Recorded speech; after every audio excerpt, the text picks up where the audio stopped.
Graça e paz, igreja. Obrigado. Graça e paz, igreja. Amém. Que bom que vocês estão aqui nessa noite. Eu fico imaginando o pastor dentro do elevador, né? Falando para a mulher lá, fica tranquila. Desesperado, só eu aqui. 2 desesperados não vai dar certo, não. Mas com o final agora da campanha do clamor, nós estamos retomando aí os cultos normais da semana, né, do domingo. E hoje nós estamos retomando com o culto Libertos em Cristo. E esse culto ele tem transformado muitas vidas, né? Tem curado as pessoas aí dos seus traumas, principalmente emocionais, físicos, enfim. E eu penso que vocês que estão aqui hoje, vocês não vieram para mais um culto na igreja.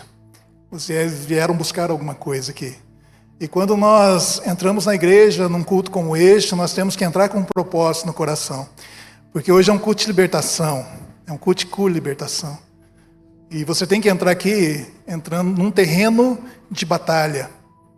Você entra para batalhar, porque o reino espiritual nesse momento ele está em guerra, está em batalha.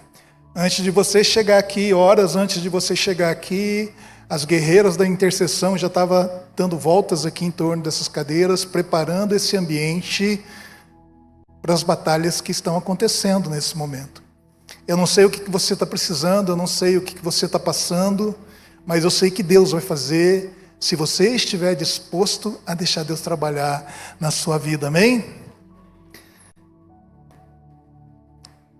Nós precisamos entender que nós só podemos ser curados aí dessas feridas emocionais se nós tomarmos uma decisão, como eu falei, de sermos verdadeiramente libertos.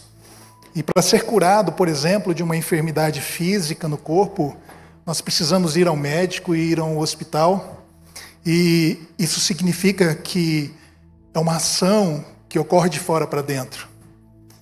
E ao passo que, para você ser liberto aí de alguma enfermidade espiritual, você precisa decidir a vir a Jesus e permitir que Ele faça aí a boa obra na sua vida, e isso significa que é uma ação que acontece de dentro para fora.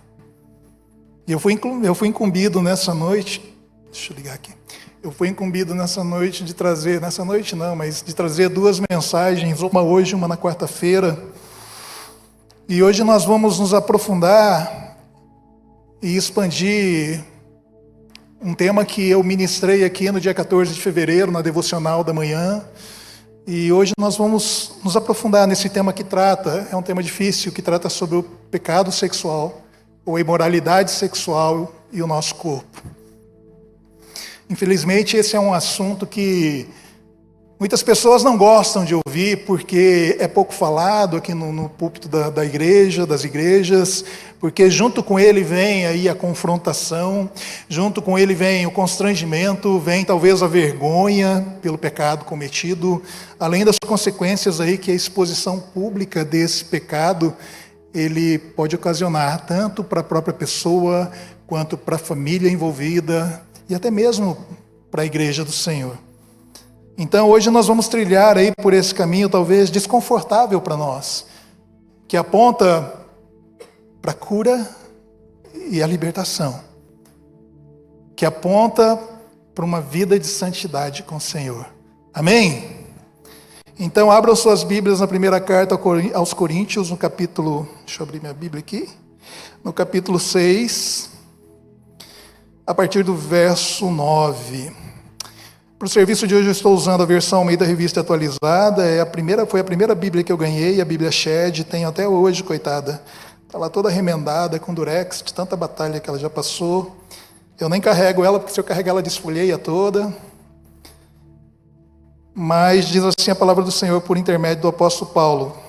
1 Coríntios capítulo 6, versículo 9. Ou não sabeis que os injustos não herdarão o reino de Deus?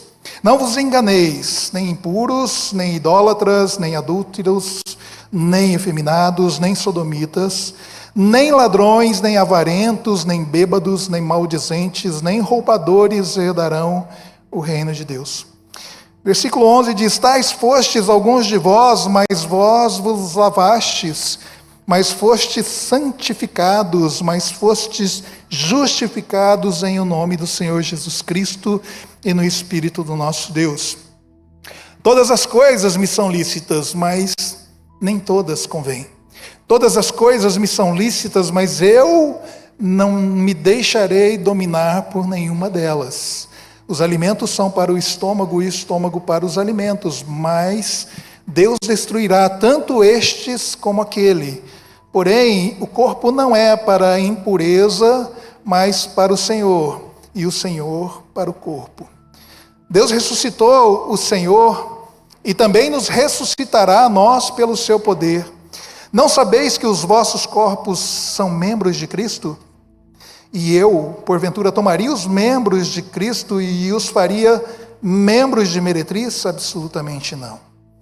Ou não sabeis que o homem que se une à prostituta forma um só corpo com ela? Porque, como se diz, serão os dois uma só carne, mas aquele que se une ao Senhor é um espírito com ele. Verso 18 diz: fugi da impureza. A Nova Versão Transformadora diz: fujam da imoralidade sexual. Qualquer outro pecado que uma pessoa cometer é fora do corpo, mas aquele que pratica a imoralidade peca contra o próprio corpo. Acaso não sabeis que o vosso corpo é santuário do Espírito Santo que está em vós, o qual tendes da parte de Deus, e que não sois de vós mesmo? E o versículo 20 diz: porque fostes comprado por preço. Agora, pois, glorificai a Deus no vosso corpo. Curve suas cabeças, feche seus olhos. Senhor Jesus, eu te louvo e te agradeço por mais um dia que o Senhor me concede de vida, Senhor. Para que, através desse dia, eu possa glorificar a Tua presença, Senhor, na minha pessoa. No nome de Jesus, eu peço que o Teu Espírito esteja, nesse momento, tocando o coração e as mentes de cada filho Teu que aqui entrou, cada homem, cada mulher, cada jovem, limpando, Senhor, as mentes de qualquer preconceito acerca dessa palavra, limpando o seu coração acerca de qualquer rejeição dessa palavra que será ministrada nessa noite. Que o Teu Espírito, Senhor, derrame sobre cada um hoje, se necessário for, um bálsamo curador na vida dos Teus filhos. Como eu sempre peço, Deus, quanto a mim, sou falho, sou limitado, também preciso de curas na minha vida, mas eu te peço nessa noite que o Senhor use-me como um instrumento Teu para ministrar essa palavra que o Senhor me direcionou a trazer essa noite para os Seus filhos que aqui estão, no nome santo de Jesus. E a igreja diga amém. Então, como eu já antecipei, o tema da mensagem de hoje é a imoralidade sexual e o nosso corpo. Sabe, queridos, o ensino cristão sobre a graça de Deus pode criar algumas incertezas para nós, no nosso coração, né? Nós que somos crentes, sobre o que é ou não é um comportamento aceitável, sobre o que se pode ou não se pode fazer, sobre o que se deve ou não se deve ser feito, porque muitos crentes, tem muito crente abençoado, porque muitos crentes pensam que, estando em Cristo, não estão mais debaixo da lei, mas sim debaixo da graça. E essa afirmação aqui, ela está correta, mas de repente a motivação ao usar esse argumento é que esteja errada. Muitas pessoas usam Romanos 6,14, né, que diz: porque o pecado não terá poder sobre vós, pois não estáis mais debaixo da lei, e sim da graça, para argumentar que, estando sob a graça, eles não precisam mais obedecer à lei de Deus. E esse é um pensamento absolutamente equivocado, porque o apóstolo Paulo diz logo em seguida assim: e daí? Havemos de pecar porque não estamos debaixo da lei e sim da graça? E logo ele responde em seguida, de modo nenhum. E aqui Paulo está se referindo, claro, às leis do Antigo Testamento, às leis de Deus e principalmente acerca das leis morais. E as leis morais, elas existiam e existem justamente aqui para apontar os nossos pecados, mostrar aqui o caminho perigoso que nós estamos trilhando, e pela lei nós somente somos condenados se nós a transgredirmos. Sim ou não?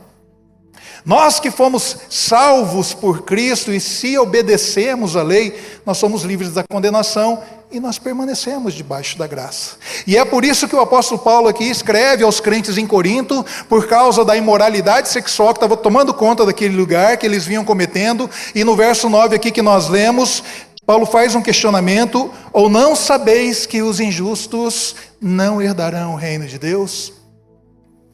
E ele apresenta uma longa lista aqui de estilos de vida que não herdarão o reino de Deus. Nos versículos 9 e 10 do texto base de hoje que nós lemos. E quando eu olho para essa lista aqui e comparo com a realidade do mundo de hoje que nós estamos vivendo, eu vejo um caos moral onde o pecado ele está levando um grande número de pessoas em direção ao inferno. Mas eu também olho para a palavra e eu consigo ver uma luz no fim do túnel e perceber que existe um caminho de volta. E quando Paulo diz no verso 11 assim: tais fostes alguns de vós. Eu leio essa frase como se Paulo estivesse dizendo para mim: tais fostes alguns de vós. Significa que algumas pessoas ali reconheceram o pecado, se arrependeram, receberam o perdão de Deus, mas que em meio àquelas pessoas lá em Corinto, uma grande parcela de homens e mulheres ali continuavam com as suas vidas pecaminosas, porque mesmo diante das boas novas de Cristo, elas não desejavam naquele momento uma transformação de vida. Talvez por não querer abrir mão, possivelmente, dos prazeres ali que o mundo estava oferecendo para eles. E quando eu olho para a realidade aqui dos nossos dias, eu vejo a resistência que as pessoas têm em aceitar a palavra de Deus e terem suas vidas aí totalmente transformadas, entregues aí inteiramente para Jesus Cristo. Simplesmente porque essas pessoas não querem mudar. E diante do evangelho que ele é apresentado para essas pessoas aí, e a vida que elas estão tendo, elas preferem continuar com o estilo de vida que elas estão tendo. Pois elas se questionam: e por que eu não posso continuar fazendo o que eu quiser fazer? Ou por que eu não posso continuar fazendo o que eu sempre quis? Por que eu preciso abandonar as coisas que me parecem assim corretas ou até mesmo prazerosas? Por que eu não posso fazer o que o meu corpo deseja ou a minha mente ela imagina? Por quê? Na tentativa talvez aqui de justificar a permanência num estilo de vida, ao invés de aceitar uma nova vida que lhe é oferecida pelo Evangelho de Cristo. Sabe, tem uma frase que eu gosto muito e que pode ilustrar isso que eu acabei de falar, está lá no meu Instagram, um post lá, diz assim: o mundo aceita bem todas as religiões, mas não aceita o Evangelho de Cristo, porque o Evangelho de Cristo exige mudança, e é impossível vivermos para Deus sem morrer para o mundo. Sabe, nós temos a tendência a pensar que o Evangelho de Cristo se resume basicamente a uma lista de nãos. Não pode, não deve, não faça, não olhe, não toque, não pegue, não coma, não beba, enfim. Porque nós pensamos que o Evangelho de Cristo, apenas sob o aspecto daquilo que nós não podemos fazer, e os coríntios eram totalmente o oposto disso. Eles olham ao redor e tudo parece ser algo justo para eles. Essa era a vida dos corintianos. Não é corintianos, é coríntios, né? Até mesmo porque, Paulo diz no verso 12 aqui: todas as coisas me são lícitas. A Nova Versão Transformadora diz: tudo me é permitido. E talvez essa frase para os coríntios seria como se fosse uma declaração de que eles estavam no controle ali da situação, no controle das suas vidas, e eles poderiam fazer o que bem entendesse, o que bem quisesse. Mas pensa comigo, se decidimos pecar, nós temos a sensação de que nós estamos no controle da situação. Nós estamos no controle de nós mesmos. Nós estamos no controle, inclusive, do próprio pecado. Tipo assim, aqui quem manda sou eu. Eu faço o que eu quiser. Só que não. Não é bem assim. Ontem, Marjorie e eu, nós estávamos vindo aqui para a EBD de manhã, logo cedo, nós vimos muitas pessoas passeando com cachorrinhos aqui pelas ruas de Águas Claras. E eu acredito que muitos aqui tenham cachorrinho em casa. Quem tem cachorro em casa aqui? Levanta a mão. Bastante gente que tem pet em casa, né? Lulu da Pomerânia, como é que é? Lulu da Pomerânia, é aquele bichinho peludinho lá, talvez um pincher, talvez um chihuahua, um poodle, um shih tzu, um lhasa apso. Eu gosto muito do Golden Retriever, pena que ele mastiga tudo que vê pela frente. Nós tivemos no passado, há muito tempo, um Basset Hound. Você conhece um Basset Hound? É um salsicha misturado com um São Bernardo anãozinho, assim, né? Pequenininho e orelhudo. Talvez aí um pug, né? O pug é interessante que você olha para ele está olhando, os olhos dele estão um para cada lado, assim, né? Você não sabe para onde que ele está olhando. Talvez um temido pitbull, ou até mesmo aí um caramelo, não sei. Eu, por exemplo, não tenho cachorro em casa. Mas eu tenho essa cara de pitbull aqui que vocês estão vendo. Mas por dentro eu sou um poodle, pode ter certeza disso. Mas falando sério, muitos de vocês têm um doguinho e possivelmente todos os dias vocês os levam para passear, sim ou não? Você já parou para pensar que escolher o pecado é como levar o cachorro para passear? Eu vou repetir, você já parou para pensar que escolher o pecado é a mesma coisa que levar um cachorro para passear? Como assim, pastor? É uma comparação esquisita, mas você já vai entender. Você leva o cãozinho para passear, você faz ele caminhar bastante, deixa que ele faça ali as suas necessidades, e claro, você recolhe depois um saquinho ali, por favor, não deixe espalhado na grama ou na calçada, para que as pessoas pisem em cima depois, como nós vimos esses dias aí, uma mocinha ali embaixo, ali, né, deixou tudo na grama lá. Eu sei que cada um é cada um, né, que faz o que é certo, faz o que é errado, assim como os coríntios.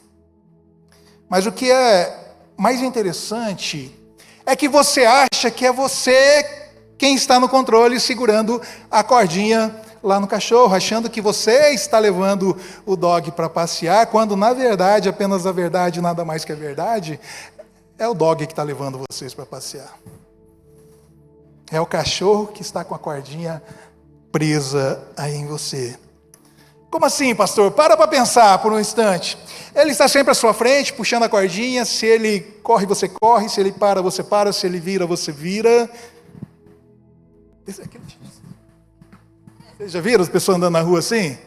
Lá puxando o cachorro está desse jeito, né?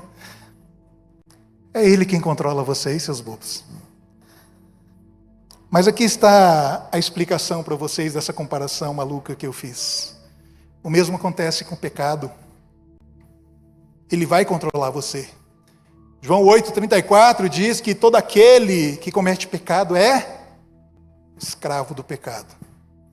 Mas também é verdade que absolutamente nada, incluindo até mesmo o pecado, pode separar um cristão arrependido e perdoado do amor de Deus que está em Cristo Jesus. Sim ou não? Sabe, eu chego até a pensar que os coríntios aqui estivessem praticando o pecado usando essa ideia de Romanos aqui, 8,39. Para justificar talvez as suas ações pecaminosas aqui. Esse pecadinho da carne aqui não vai me separar do amor de Deus. Mas Paulo escreve que esse é um padrão equivocado para os crentes. A liberdade cristã, diga assim, liberdade cristã. Vocês estão fraquinhos hoje, né? É que o assunto é chato mesmo, né? Se eu estivesse pregando bênçãos e vitória aqui, tá todo mundo gritando, né? Mas o assunto é chato mesmo. Mas é um assunto que nós temos que enfrentar. Mas a liberdade cristã, que eu estou dizendo aqui, não é uma desculpa para qualquer comportamento ou atitude que nós venhamos a ter. Sabe, se participar de algo que vai te levar para o inferno, então não é algo que você, um crente nascido de novo, deva fazer. Sabe, em vez disso nós devemos perguntar assim, isso vai contribuir em algo positivo para mim ou para as pessoas que estão à minha volta? Ou de outro lado, isso me dominará, isso me escravizará e me fará perder o controle de mim mesmo? A crença da maioria das pessoas na nossa sociedade hoje, ela é muito semelhante às crenças daqueles que estavam lá na igreja em Corinto. A crença de que o evangelho de Jesus é o evangelho da graça. Sabe, Talvez os coríntios pensassem assim: se tudo nos é permitido, então nós podemos fazer o que nós bem quisermos, e Deus vai nos perdoar, Deus vai nos salvar, não porque nós somos pessoas boas, não porque nós encontramos aí o caminho para o céu, mas porque Deus é bom e Ele salva as pessoas por causa do seu amor, por causa da sua graça e por causa da sua misericórdia. Sabe, dependendo do contexto, isso não deixa de ser uma grande verdade, sim ou não? Mas, entretanto, o ponto central aqui é o pensamento que muitas pessoas têm acerca da salvação, que é onde elas pensam assim de uma forma totalmente errada, equivocada, de que uma vez salvo, sempre salvo. Parece o hino do Flamengo, né? Uma vez Flamengo, sempre Flamengo. Porque os coríntios, eles pensavam que poderiam fazer aqui o que eles bem quisessem, afinal, todas as coisas para eles eram lícitas, todas as coisas eram permitidas, e esse é um argumento muito usado por muitos crentes hoje em dia, ou seja, sou salvo pela graça, estou livre da lei, estando livre da lei, eu estou livre da condenação, sim ou não? Não! Isso é um grande engano. A vida cristã, ela não é apenas isso, não é apenas pensar no que é lícito, mas também pensar no que é certo. Sabe, isso significa dizer que a graça, ela não é uma desculpa para nós fazermos o que é errado, a graça é a razão para nós fazermos o que é certo. Ao longo da história da humanidade, as perversões sexuais, principalmente,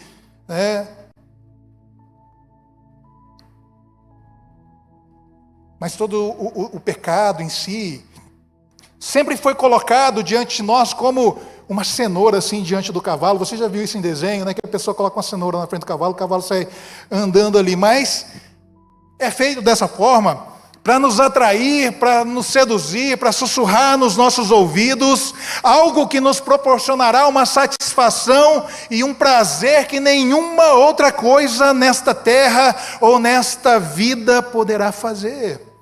E talvez fosse assim, lá na cidade de Corinto, que era uma cidade totalmente pagã e imoral.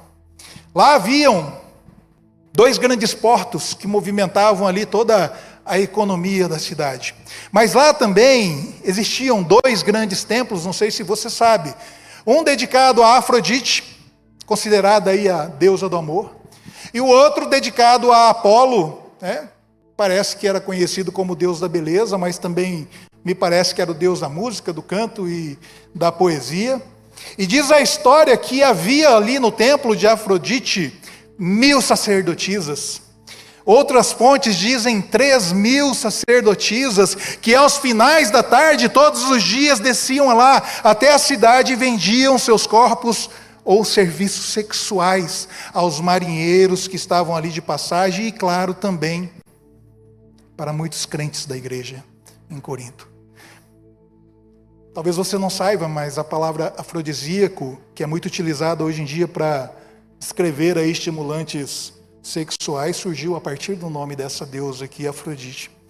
E a linha de raciocínio aqui de Paulo é que a imoralidade sexual significa pegar o seu corpo, pegar o meu corpo, que pertence a Deus, e juntá-lo a outro, nesse caso aqui da passagem aqui, a uma prostituta em uma união sexual pecaminosa. E esse não é um raciocínio que a maioria das pessoas, a maioria de nós teríamos, mas é o que a Bíblia diz. A cidade de Corinto tinha uma reputação de ser um lugar onde poderia dizer que ali valia tudo, por causa da prostituição que era aparentemente legal e desenfreada naquele lugar. E se nós pararmos para pensar, a cidade de Corinto ontem é o nosso mundo hoje. O mesmo vem acontecendo nos dias de hoje, onde o pecado sexual é cada vez mais tolerado, mas pior ainda, pior do que ele ser tolerado, ele é defendido e muitas vezes promovido. Onde nós temos visto aí pessoas influentes defendendo a ideia do sexo livre, que você pode fazer o que você quiser com o seu corpo. Isso não lembra a situação lá de Corinto? Tem uma frase do falecido jornalista Arnaldo Jabor, que era sobre o homossexualismo, mas eu faço uma adaptação ao nosso contexto aqui, que diz assim: antigamente, o pecado era proibido, depois passou a ser tolerado. Hoje ele é aceito como uma coisa normal. Vou-me embora antes que se torne obrigatório. E vai que esse governo aprova uma lei aí, uma taxação, não é verdade? E até mesmo por isso é evidente que nós temos vivido aqui em uma espécie de revolução sexual que começou lá na década de 60 e que se estende até os dias atuais, até hoje, onde não é incomum encontrar pessoas que se dizem cristãs, mas também que se engajando em vícios sexuais imagináveis para o mundo, mas inimagináveis para um crente. Sabe, estamos vivendo em uma cultura onde não há absolutamente nenhum padrão ou regra sobre esse tipo de comportamento. O verso 13b aqui diz: porém o corpo não é para a impureza, mas para o Senhor, e o Senhor para o corpo. E é nesse ponto que nós precisamos do entendimento para perceber que propriedade, o senhorio de Deus sobre o nosso corpo é a principal consideração aqui. Por isso nós não devemos usar aqui os nossos corpos para imoralidade sexual, nós não devemos usar os nossos corpos para relações sexuais ilícitas, para fornicação, como adultério, ou para prostituição. E qual o motivo para tudo isso aqui? Paulo joga luz sobre isso fazendo uma pergunta: ou não sabeis que os vossos corpos são membros de Cristo? Aqui ele usa uma situação de prostituição, mas que pode servir para todas as demais situações de imoralidade sexual. Por isso, se torna aqui um pensamento dominante quando nós lemos essa passagem de 1 Coríntios 6, no versículo 15, e como ela fala sobre nós pertencermos a Deus e sermos do Senhor Jesus Cristo. Então, baseado aqui na pergunta de Paulo aos Coríntios, o nosso questionamento deveria ser: a quem eu pertenço? Por quem que eu sou dominado? Por Deus ou pelo diabo? Até rimou, né? E é diante de situação parecida lá em Coríntio, Paulo amplia a discussão no verso 18 aqui, dizendo: fugir da impureza. A Nova Versão Transformadora diz: fujam da imoralidade sexual. E a palavra impureza aqui no texto, ela vem do grego porneia, da qual deriva a palavra pornografia, que nós conhecemos. E a Bíblia de Concordância Strong, ela apresenta alguns significados para essas palavras, quais sejam: relação sexual ilícita, adultério, fornicação, relação sexual fora do casamento, homossexualidade, lesbianismo, bestialidade, incesto, masturbação, prostituição e, claro, a pornografia. Por isso Paulo está dizendo aqui: fujam da porneia, fujam da pornografia, fujam da imoralidade sexual. E sempre que eu leio essas palavras de Paulo, eu me lembro de José, quando ele trabalhava na casa de Potifar. José não era nada mais que um servo, um empregado naquela casa, mas a minha Bíblia diz que era um servo bonitão da moléstia, como diz aí os nossos irmãos nordestinos, né? Porque a esposa de Potifar ali assediou e o agarrou, mas a Bíblia diz que ele, porém, deixando as vestes nas mãos dela, saiu fugindo para fora. E o resto da história nós sabemos. Sabe, quando se trata de imoralidade sexual, nós somos instruídos pela Bíblia a correr, a fugir como o diabo foge da cruz. Sabe, se você brincar com fogo, uma hora ou outra você acaba se queimando. E muitos homens e mulheres de Deus baixaram as suas guardas e acabaram caindo em pecado, infelizmente. Mas Paulo diz aqui no verso 18: fujam. A palavra fugir vem do grego feugo, que significa correr, escapar. A Bíblia de Concordância Strong traz um significado bastante interessante. Ela diz: buscar segurança por meio da fuga. Eu gosto do termo buscar refúgio. E isso me remete ao Salmo 91, quando ele diz assim: o Senhor te cobrirá com as suas penas, debaixo das suas asas você encontrará abrigo, você encontrará refúgio, você encontrará proteção. E aqui em 1 Coríntios 6,18 traz o mesmo conceito de Salmo 91, que é fugir do pecado e buscar abrigo em Deus. Quantos estão me entendendo? Está todo mundo com olhos de Mônica aí, né? Você sabe que é óleo de Mônica? Aquele olho arregalado assim. Nós tomamos tanta lapada no clamor, né? Hoje não podia ser diferente. Vamos tomar mais umas hoje. Fujamos da imoralidade sexual, porque a imoralidade sexual, ela nos afasta de Jesus e cria um vínculo com o diabo. Sabe, nós não flertamos com o diabo, nós não ficamos esperando que as coisas aconteçam. O apóstolo Paulo, ele fala aqui sobre fugir, mas eu gostaria de lembrar de outra palavra, que é lutar.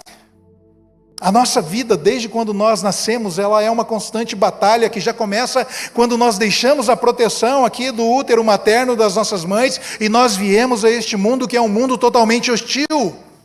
E no contexto da palavra de hoje, o adultério, a pornografia, a prostituição, a tentação, para muitos ainda é uma grande batalha. E aqui eu não estou me referindo somente às pessoas mundanas.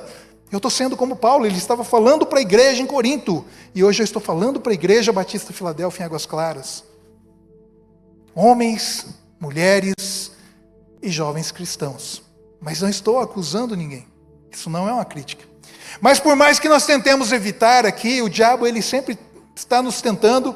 Ele vai usar aqui de todas as suas artimanhas para que nós caiamos, incluindo até mesmo pessoas dentro da igreja. Por isso a palavra de Deus em 1 Pedro 5, versículo 8, nos aconselha: sede sóbrios e vigilantes, o diabo, o vosso adversário, anda ao derredor como leão que ruge procurando nos tragar. Em outras versões diz, para nos devorar. O diabo está aí,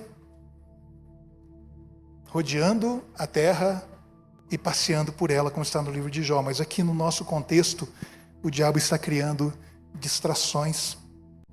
Num desses cultos do clamor aí, a Mariana, ela falou sobre não se distrair. Onde ela diz que as bênçãos do Senhor também podem ser distrações para nós. E aqui no contexto eu posso dizer que o diabo ele cria distrações prazerosas em nós, distrações que fazem o nosso cérebro liberar aqui a tal da endorfina, né? uma explosão de endorfina no nosso organismo, não com o intuito de nos deixar mais felizes, mas para nos derrubar. E uma das suas principais distrações são aquelas relacionadas ao pecado sexual. E nós precisamos nos lembrar sempre que nós temos um lugar seguro, que é o refúgio sob as asas protetoras de Deus. Em oração, em vida, em santidade, fugindo sempre do pecado que nos assedia todos os dias. Gálatas, se eu não me engano, capítulo 5, no verso 16, ele diz: andai no Espírito, né, e jamais satisfazeis a concupiscência da carne. E a concupiscência, no sentido desse versículo, é mais do que desejo, é um desejo intenso, sem moderação, pelas coisas que são proibidas. Sabe, e andar no Espírito significa que nós estamos, em poucas palavras aqui, confiando e obedecendo ao Espírito Santo, obedecendo a sua palavra e a sua vontade para as nossas vidas. Amém? Ouvi 2 amém só. Paulo continua no verso 16, usando uma situação de prostituição, onde o homem que se une a uma prostituta forma um só corpo com ela. Mas aqui nós não podemos nos limitar somente a essa situação. Nós podemos acrescentar outras situações, como por exemplo, a pessoa que comete adultério com alguém, a pessoa que tem relações sexuais fora do casamento com alguém, a pessoa que tem aí relações homossexuais com alguém, forma um só corpo com esse alguém. Mas Paulo está dizendo para fugir, para cair fora, para picar mula, para deitar o cabelo, como diz aí as palavras do interior, porque aqueles que se unem em pecado formam um só corpo com o pecado. Mas aqueles que se unem ao Senhor é um só espírito com Ele.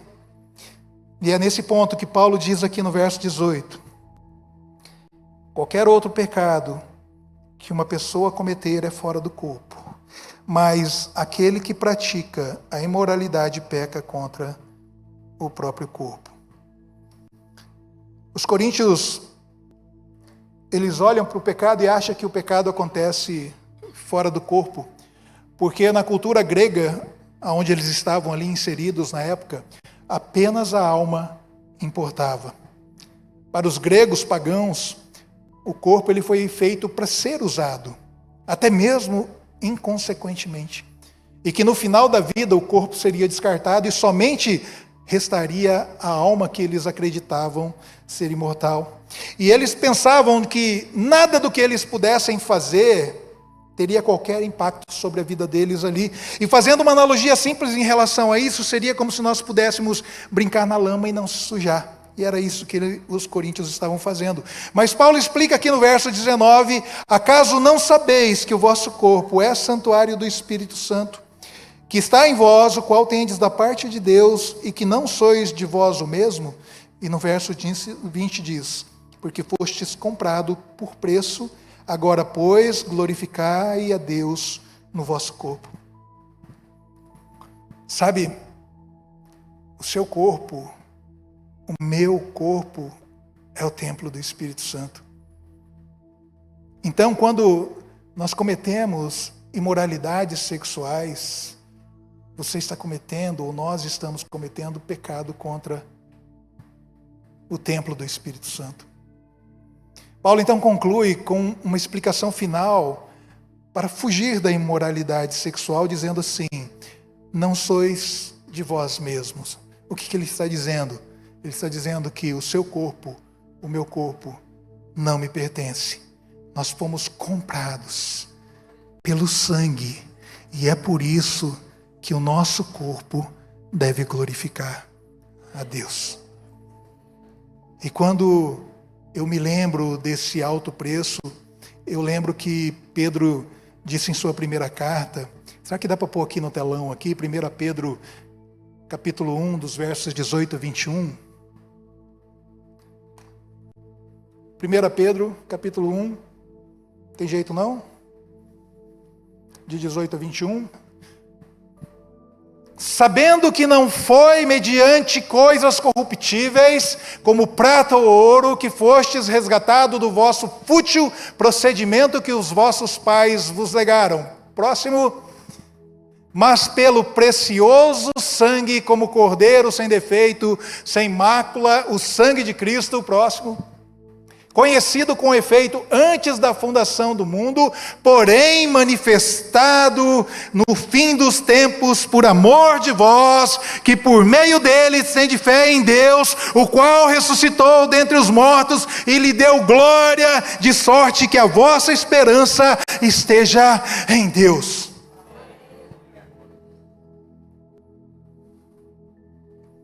Os coríntios talvez pensassem, eu tenho permissão para fazer qualquer coisa. Eu acho que eles pensavam isso, uma suposição. Talvez eles pensassem, eu faço o que eu bem quiser, eu estou no controle da minha vida. É o dono levando o cachorro para passear, quando na verdade é o cachorro que está no controle da situação, sabe? Deus não nos coloca numa coleira, não é puxando para cá, levando para lá, obrigando a nós irmos aonde Ele quer nos levar. E Ele não te impede de fazer qualquer coisa que você não queira fazer, ou que você queira fazer.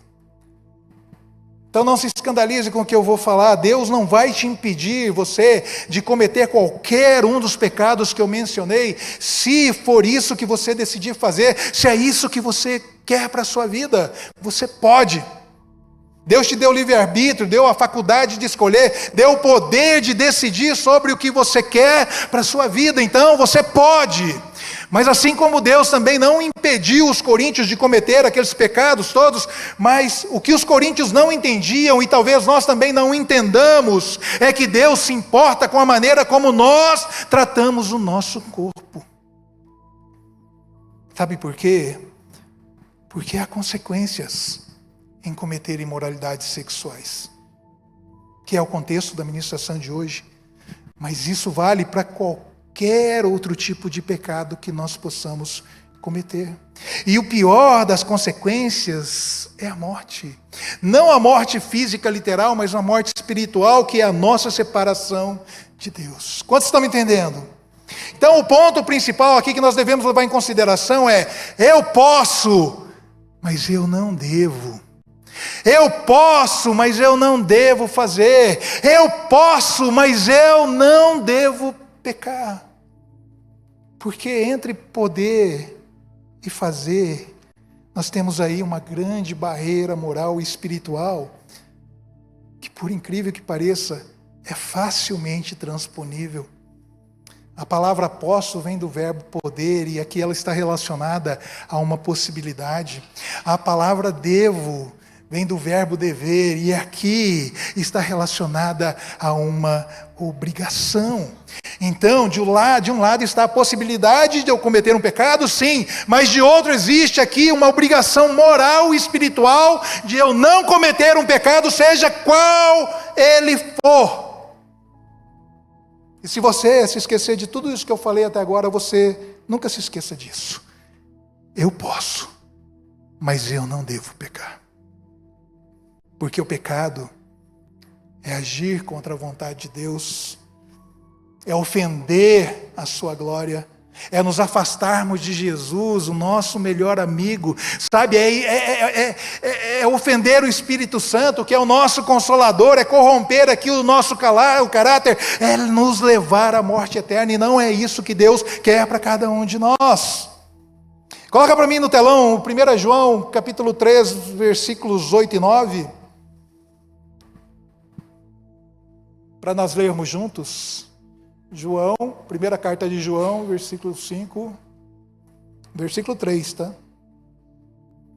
1 João 3, isto, porque este é o amor de Deus, que guardemos os seus mandamentos, ora, os seus mandamentos não são penosos, porque todo que é nascido de Deus vence o mundo, e essa é a vitória que vence o mundo, a nossa fé.